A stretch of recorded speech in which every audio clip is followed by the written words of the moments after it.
Hi, I'm Gary, welcome to my channel, and welcome back if you've been here before. Today I'm looking at the 2024 set of figures from the 1915 Dardanelles campaign of World War I. These come from ICM in 1/35th scale. The Turkish figures were first made in 2018, and the British figures in 2015 and 2020. If you enjoy the show, please remember the best way to support the channel for free is to subscribe. Hit the bell and you'll be notified of all my future material as it's published, and don't forget to hit the like button. Let's make a start. So here we have the box of the Dardanelles Campaign Set 1915 from ICM. Very sort of evocative box art on here with the fleet offshore, the invasion piling on, and the gallant Turks defending their ground.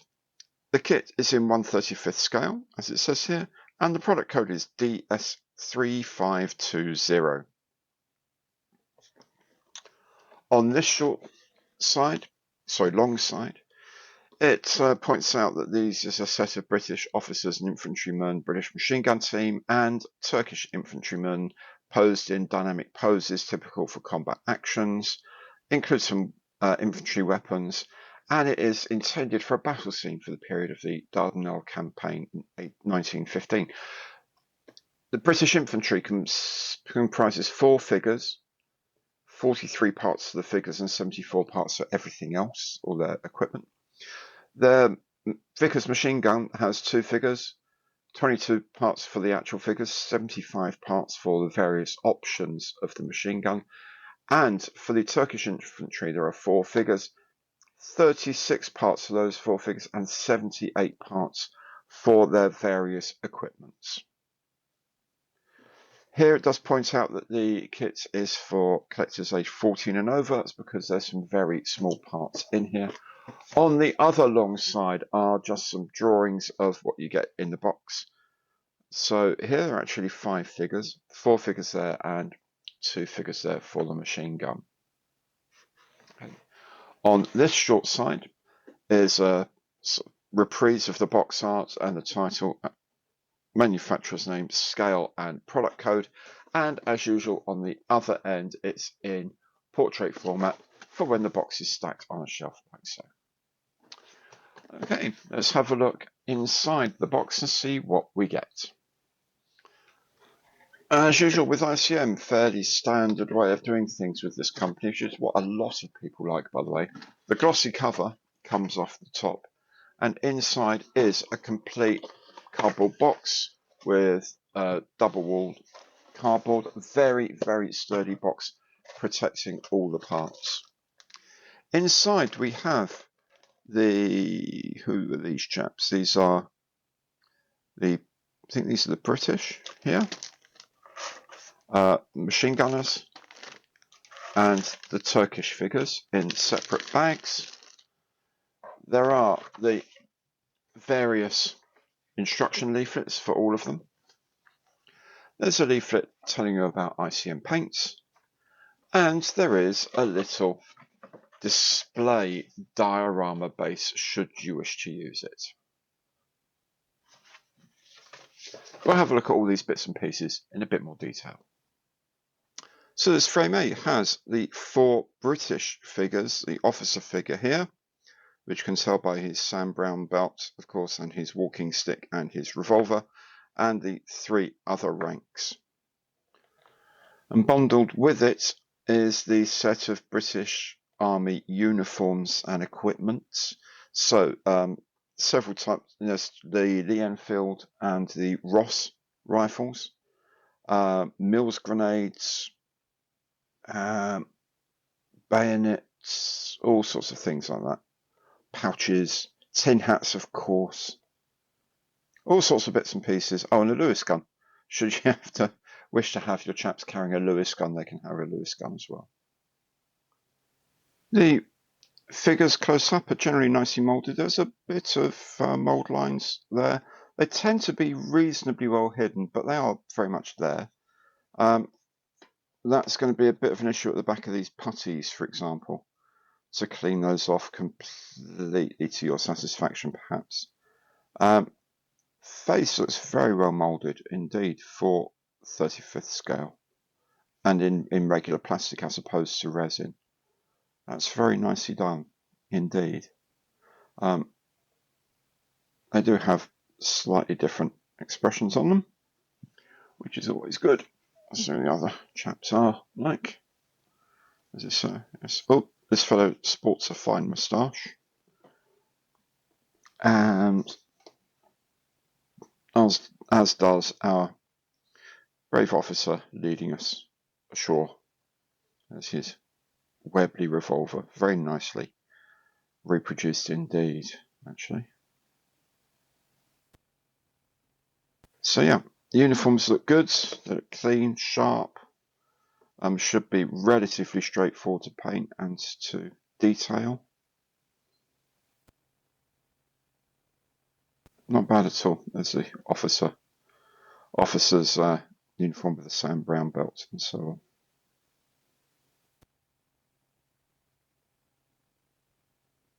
Bad at all. Let's have a look at these rucksacks. Even these rucksacks look quite nice. Nice bit of sort of volume moulding on them, as well as the straps looking quite good. But it's when you get to some of the smaller parts that you do start to notice a tiny little annoying little bits of flash and mold, these sort of seams from the moulding that you're going to have to get rid of, like there. You can see there.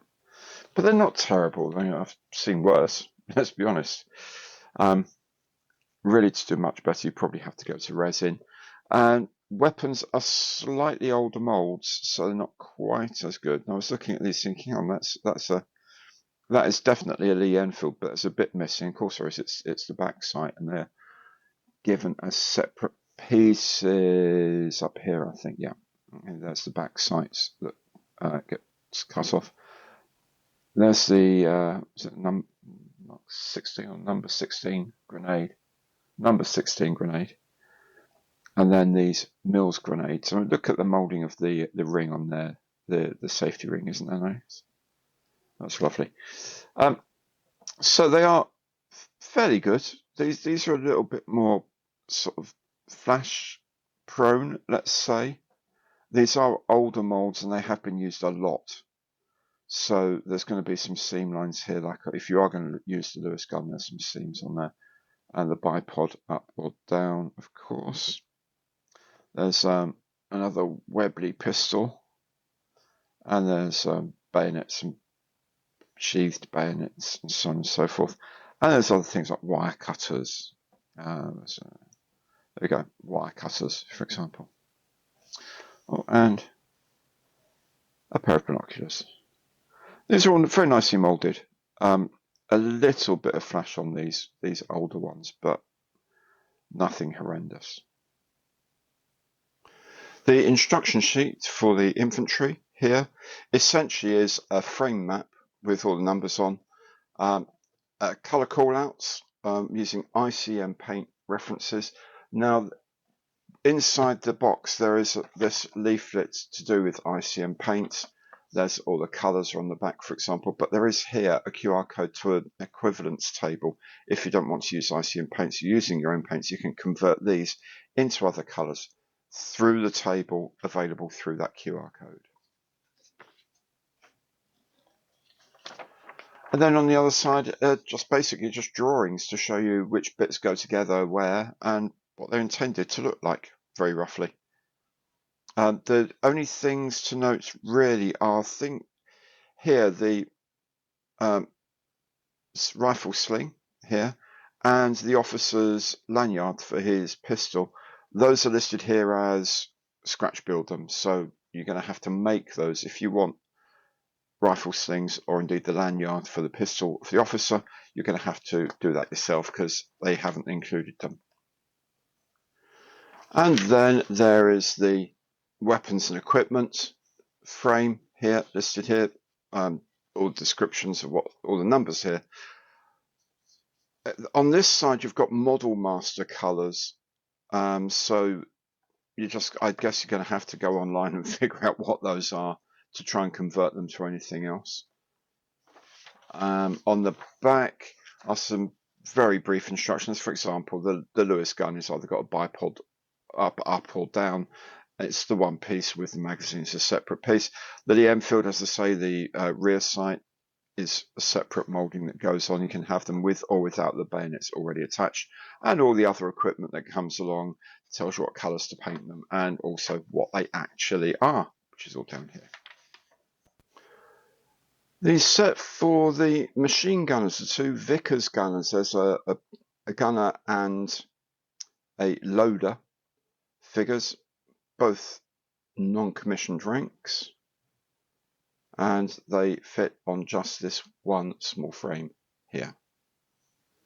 The Vickers gun itself is on this separate frame with a tripod raised or from prone firing or for seated or kneeling firing.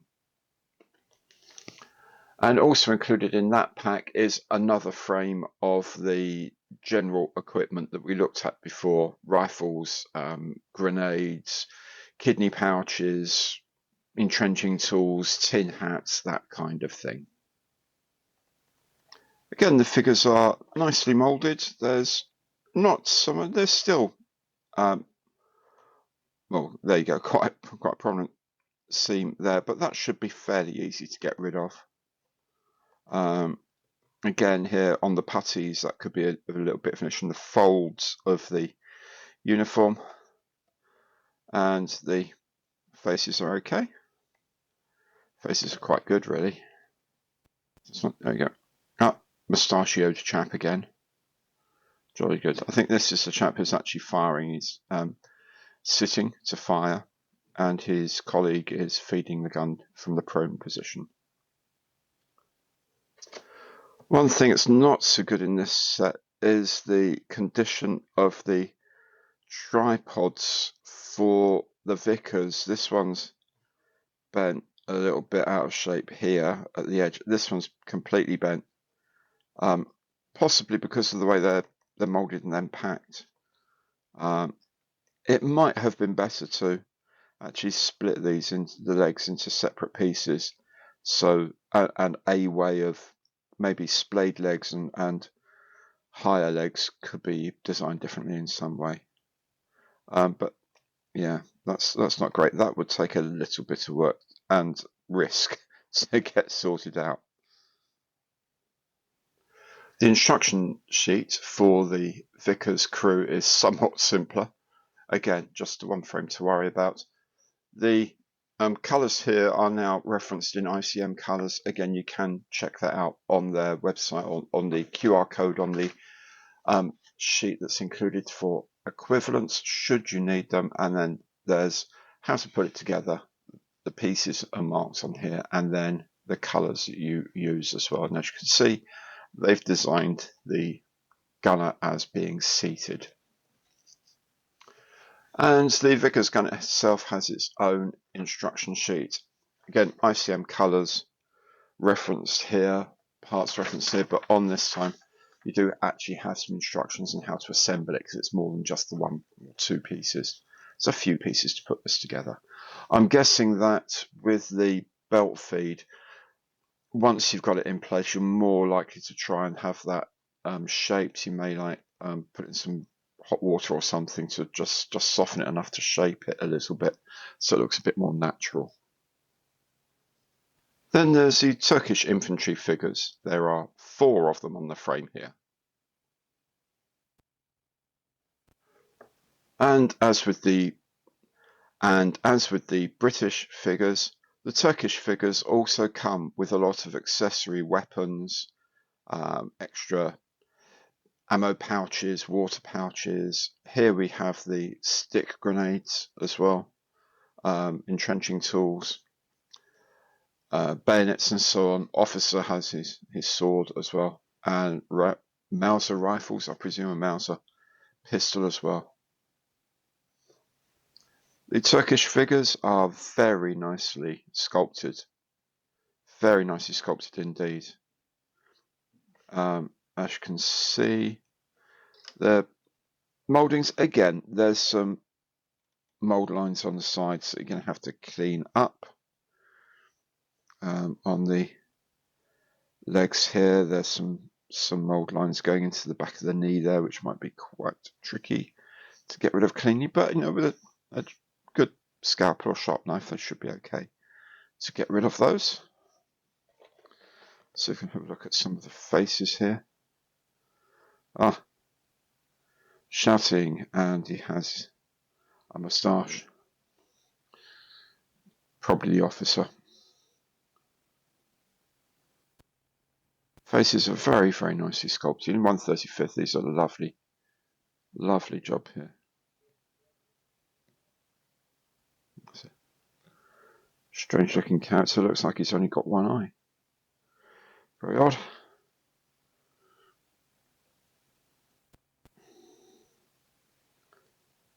He looks a little bit like someone I know. Anyway, so the figures are all very nice. Again, mouldings are okay. A little bit of that. There is some mould lines that are going to need cleaning up, but it's okay. It's okay. The figures are very, very nicely presented. Here with the Mauser pistol.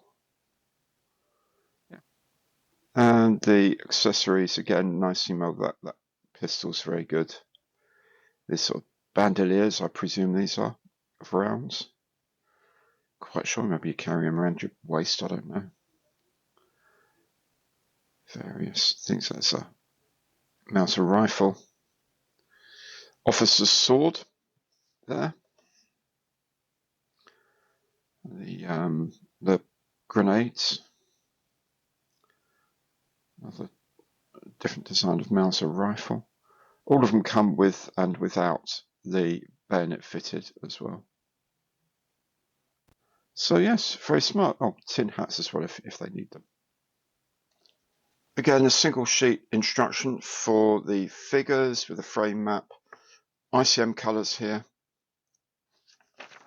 and then on the back, how to achieve the poses that they are designed to do. Here's our officer fellow, fine looking chap with his sword, very good.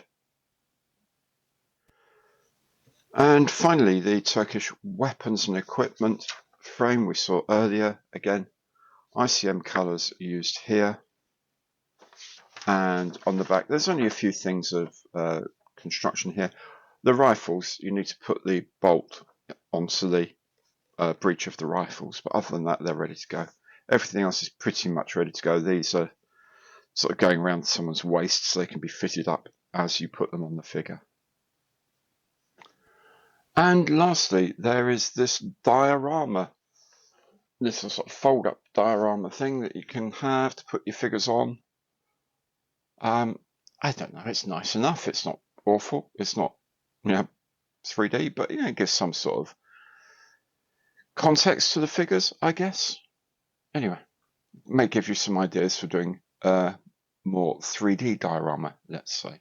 But still quite a nice little touch that they do bother to include something like this. There it is then. Hope you enjoyed that look inside the box. If you did, don't forget to subscribe, hit the bell for notifications of new releases, and don't forget the Imperial thumbs up on the like button. Thank you so much for watching. Take good care now, and goodbye.